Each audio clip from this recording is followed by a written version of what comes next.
ધારીના Dalkhaniya road પર આવેલ સિવડ ગામમાં શ્રીમદ ભાગવત સપ્તાહ જ્ઞાન યજ્ઞનું આયોજન જોરુભાઈ વડા દ્વારા કરવામાં આવ્યું, જેમાં દરરોજ રાત્રે સંતવાણી, મહેમાનોનું સન્માન, પત્રકારોનું સન્માન કરવામાં આવતું હતું.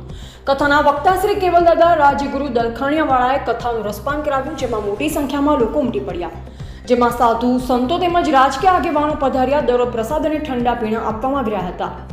રિપોર્ટર બટુક સોલંકી. એમાંથી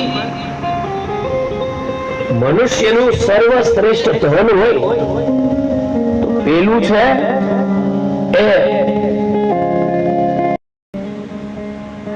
એ પુત્ર છે,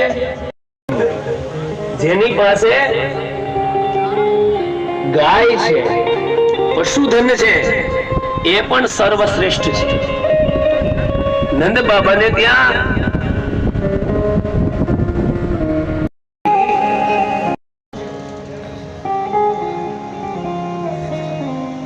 અને આજના દિવસની કથાને અહીંયા વિરામ આપીએ એની પહેલા મારા